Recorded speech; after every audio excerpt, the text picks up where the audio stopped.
बिस्मिल्लाहिर्रहमानिर्रहीम। शुरू करता हूँ अल्लाह के पाक नाम से जो बहुत बड़ा मेहरबान नहायत रहने वाला है। दोस्तों, बहनों, भाइयों, बुजुर्गों, अस्सलाम वालेकुम।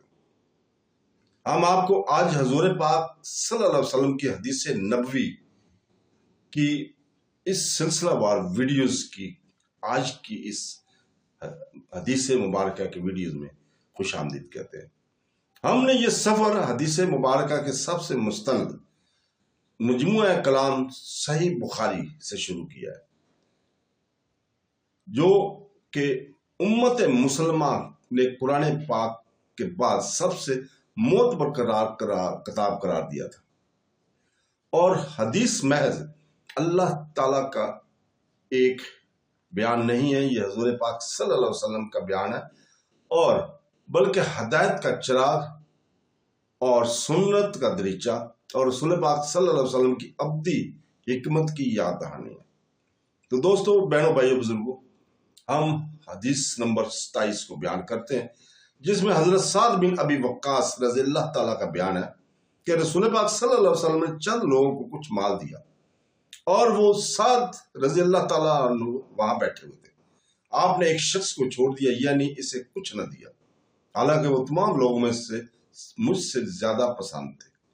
मैंने कहा, ऐ अल्लाह के रसूल, आपने फलां शख्स को छोड़ दिया, अल्लाह की कसम मैं तो इसे मोमिन समझता हूँ। आपने फरमाया, मोमिन या मुसलमान?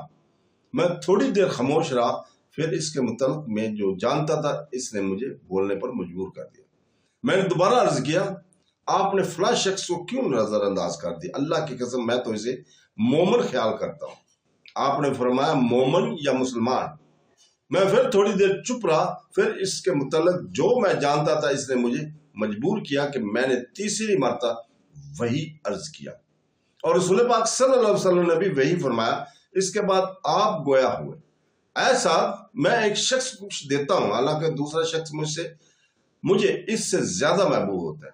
ये इस अंदेशे की पेश नजर कि कहीं ऐसा ना हो कि वो अपनी कमजोरी की वजह से इस्लाम से फिर जाए और अल्लाह ताला इसे उंधे मुंह दोज़ख में डाल दे। इस हदीस को यूनुस, साला, मामर और ज़ैरी के भतीजे ने भी ज़ैरी से रवायत की है। इस हदीस का मफहूम यह है कि हर मुस्लिम को दो अहवाल हो जाए, एक का तल्लुक बातिन से है, दूसरे का जहर से। ईमान ये बातिनी अमर है, जिसका वाकई इल्म अल्लाह के सिवा किसी और को नहीं हो सकता। वही किसी को बता दे तो दूसरी बात है, अलबत्ता किसी की ज़हरी हवाल को देखकर वो मुतशरा है, नमाज रोजे का पाबंद है, कहा जा सकता है ये पक्का मुसलमान है। तो दोस्तों, इसके साथ ही हम आज से इजाजत चाहते हैं कल तक के लिए। कल इंशाअल्लाह ताला इसी वक्त अगर अल्लाह ताला ने जिंदगी ने साथ दिया तो आपके सामने हाजिर होंगे और हदीस नबवी सल्लल्लाहु अलैहि वसल्लम इस कलाम पाक बुखारी के मजमुआ और हदीस नंबर 28 को आपके सामने पेश करेंगे, आपके सामने बयान करेंगे। तो दोस्तों, हम शुक्रगुजार हैं अल्लाह ताला के कि उसने हमें अपने प्यारे नबी सल्लल्लाहु अलैहि वसल्लम के कलाम से नवाजा, और अल्लाह ताला से दुआ करते हैं कि वो हमें इस हदीस को समझने, तमाम हदीस को समझने और उसके ऊपर अमल करने की तौफीक अता फरमाए। आमीन सुम आमीन। अल्लाह हाफ़िज़।